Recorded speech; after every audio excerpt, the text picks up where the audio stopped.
ಪ್ರಿಯ ವೀಕ್ಷಕರೇ, ಹೇಗಿದ್ದೀರಾ? ಚೆನ್ನಾಗಿದ್ದೀರಾ? ಭಾರತ ಇಡೀ ಪ್ರಪಂಚದಲ್ಲಿ ಅತಿ ದೊಡ್ಡ ಪ್ರಜಾಪ್ರಭುತ್ವ ಹೊಂದಿರುವ ದೇಶ ಅಂತ ಖ್ಯಾತಿಯನ್ನ ಪಡೆದಿದೆ. ಅತಿ ದೊಡ್ಡ ಪ್ರಜಾಪ್ರಭುತ್ವ ಅತ್ಯಮೂಲ್ಯ ಸಂವಿಧಾನವನ್ನ ಕೊಟ್ಟ ಡಾಕ್ಟರ್ BR ಅಂಬೇಡ್ಕರ್ ಸಂಶೋಧನಾ ಕೇಂದ್ರ ಬೆಂಗಳೂರು ಜ್ಞಾನ ಭಾರತಿಯಲ್ಲಿ ಅಂಬೇಡ್ಕರ್ ಅವರ ಜೀವನದ ಚಿತ್ರವನ್ನ ಹೋಲುವಂತಹ ಜೊತೆಗೆ ಸಂವಿಧಾನ ರಚನಾ ಸಮಿತಿಯ ಸಂದರ್ಭದಲ್ಲಿ ಇದ್ದಂತಹ ಮಹನೀಯರ ಮೂರ್ತಿಗಳನ್ನ ಕೆತ್ತನೆ ಮಾಡಿ ಮಾಹಿತಿಯನ್ನ ಕೊಡಲಾಗಿದೆ. ವೀಕೆಂಡ್ ನಲ್ಲಿ ಎಲ್ಲಿಗೆ ಹೋಗೋದು ಅಂತ ಬೆಂಗಳೂರಿಗೆ ಏನಾದ್ರು ಪ್ಲಾನ್ ಆಗ್ತಿದ್ರೆ, ನಿಮ್ಮ ಮಕ್ಕಳಿಗೆ ಸಂವಿಧಾನ ಅನ್ನೋದು ಗೊತ್ತಾಗಬೇಕು ಅಂತಿದ್ರೆ ಬೆಂಗಳೂರಿನ ಜ್ಞಾನ ಭಾರತಿಯಲ್ಲಿರುವಂತಹ ಈ ಒಂದು ಅಧ್ಯಯನ ಕೇಂದ್ರಕ್ಕೆ ನೀವು ಭೇಟಿ ಕೊಡಲೇಬೇಕು. ಅಂಬೇಡ್ಕರ್ ಅವರ ಅಪರೂಪದ ಜೀವನದ ಚಿತ್ರಗಳನ್ನ ಸೆರೆ ಹಿಡಿಯಲಾಗಿದೆ. ಮ್ಯೂಸಿಯಂ ಕೂಡ ಇದೆ, ಪಾರ್ಕ್ ಕೂಡ ಇದೆ. ಇನ್ನು ಈ ಒಂದು ಸಂಶೋಧನಾ ಕೇಂದ್ರದ ಬಗ್ಗೆ ಮಾಹಿತಿಯನ್ನು ಕೊಟ್ಟಿದ್ದಾರೆ. ಇದು ಶಿಲ್ಪ ಈ ಎರಡು ಘಟನೆಗಳಿದೆ ಇಲ್ಲಿ. ಒಂದು ಚೌದರ ಕೆರೆ ಹೋರಾಟ ಮತ್ತು ಇನ್ನೊಂದು ಕಾಳಾರಮ್ಮ ದೇವಸ್ಥಾನ ಹೋರಾಟ. 1927, 28, 29, 30ರಲ್ಲಿ ಈ ಎರಡು ದೇವಸ್ಥಾನದ ಎರಡು ಘಟನೆ ಇಟ್ಕೊಂಡು ಅಂಬೇಡ್ಕರ್ ಅವರು ಪ್ರಪ್ರಥಮ ಬಾರಿಗೆ ಸಾಮಾಜಿಕ ಹೋರಾಟಗಳನ್ನ ಅವರು ಮಾಡ್ತಾರೆ.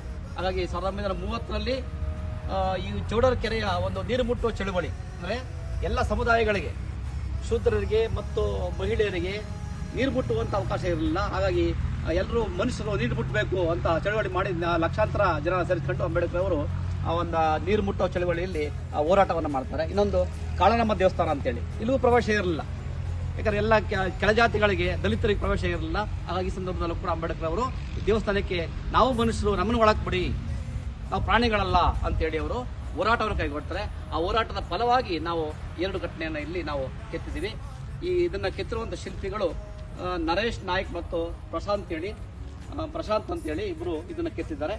ಮತ್ತು ಇದನ್ನು ನಾವು 15 ದಿವಸ ವರ್ಕ್ಶಾಪ್ ಮಾಡಿ, ವರ್ಕ್ಶಾಪಲ್ಲಿ ಈ ಕೆತ್ತನ್ನು ಇಟ್ಕೊಂಡು ಅವರ ಘಟನೆಯನ್ನು ಜೀವಂತವಾಗಿ ಇಡುವಂಥ ಪ್ರಯತ್ನವನ್ನು ನಾವು ಮಾಡಿದ್ದೀವಿ. ಇದಕ್ಕೆ ಅನುಗುಣವಾಗಿ ಇಲ್ಲಿ ಒಂದು ಕೆರೆಯನ್ನು ಕೂಡ ಕಟ್ಟಿದ್ದೀವಿ ನಾವು. ಚೌಡರ ಕೆರೆಯ ಒಂದು ಘಟನೆ ಹಿನ್ನೆಲೆಯಲ್ಲಿ ಒಂದು ಕೆರೆಯನ್ನು ಕೂಡ ಇಲ್ಲಿ ಕಟ್ಟಿದ್ದೀವಿ.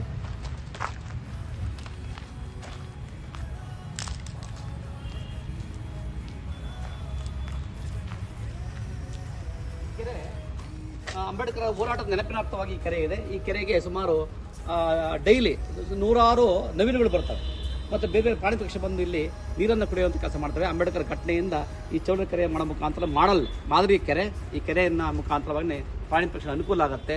ಆ ನಿಟ್ಟಿನಲ್ಲೂ ಕೂಡ ಇದನ್ನು ನಾವು ಇನ್ಸ್ಟಾಲ್ ಮಾಡಿದ್ವಿ. ಮತ್ತು ಪಕ್ಕದಲ್ಲಿ ಇಲ್ಲಿ ಸಾಮ್ರಾಟ್ ಅಶೋಕ್ ಚಕ್ರವರ್ತಿಯ ಒಂದು ವೇದಿಕೆ ಮಾಡಿದ್ವಿ ನಾವು. ಅಂದರೆ ಇಡೀ ಸಾಮ್ರಾಟ್ ಅಶೋಕ ಚೌಕಟ್ಟನ್ನು ಮಾಡಿದ್ದೀವಿ. ಇದು ನಮಗೆಲ್ಲ ಗೊತ್ತಿರೋ ಮುಖಾಂತರವಾಗಿಯೇ ಸಾಮ್ರಾಟ್ ಅಶೋಕ ಇಡೀ ಭಾರತೀಯ ಮೊದಲ ಚಕ್ರವರ್ತಿಯಾಗಿ ನಮಗೆ ಕಂಡು ಬರ್ತಾರೆ.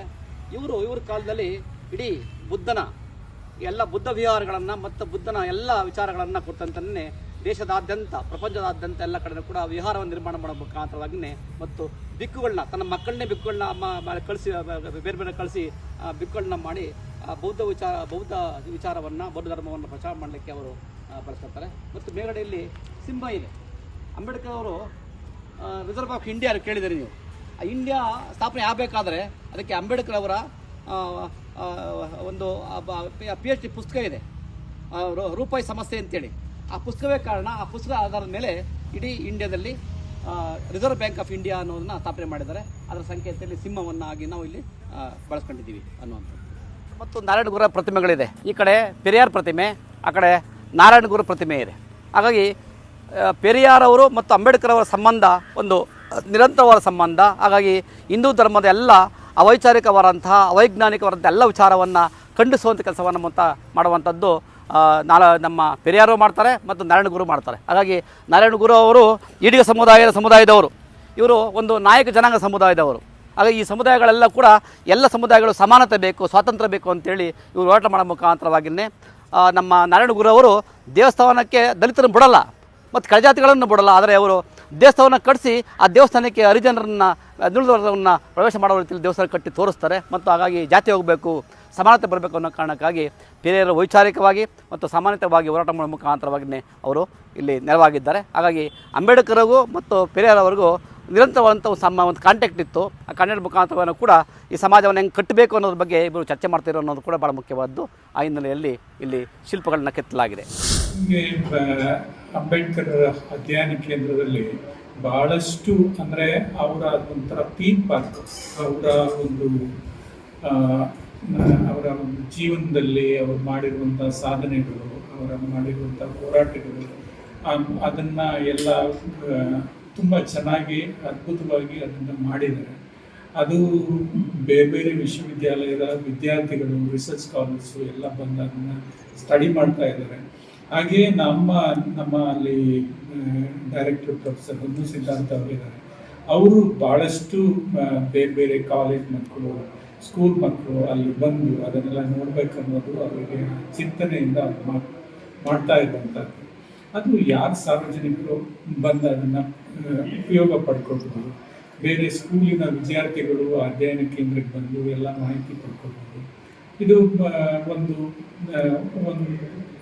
ಬಂದು ಅಧ್ಯಯನ ಮಾಡುವಂಥ ಒಂದು ಎಲ್ಲ ಅದರಲ್ಲಿ ವಾತಾವರಣ ಇದೆ. ಸೊ ಮೊನ್ನೆ ಅಷ್ಟೇ ಅಂತಾರಾಷ್ಟ್ರೀಯ ಪ್ರಜಾಪ್ರಭುತ್ವ ದಿನ ಸೆಲೆಬ್ರೇಷನ್ ಆಯಿತು. ಸೊ ಪ್ರಜಾಪ್ರಭುತ್ವ ಸಂವಿಧಾನ ರಚನೆ ಮಾಡೋದ್ರ ಬಗ್ಗೆ ಮಕ್ಕಳು ಕಲ್ತ್ಕೋಬಹುದು. ಕಲ್ತ್ಕೊಳ್ಬೋದು. ನಿಜವಾಗ ನಮ್ಮ ವಿದ್ಯಾರ್ಥಿಗಳು, ನಮ್ಮ ಫ್ಯಾಕಲ್ಟಿ ಈ ಒಂದು ಕಾರ್ಯಕ್ರಮದಲ್ಲಿ ಬಹಳಷ್ಟು ಜನ ಭಾಗವಹಿಸಿ ಚೆನ್ನಾಗಿ ಮಾಡಿದ್ದಾರೆ.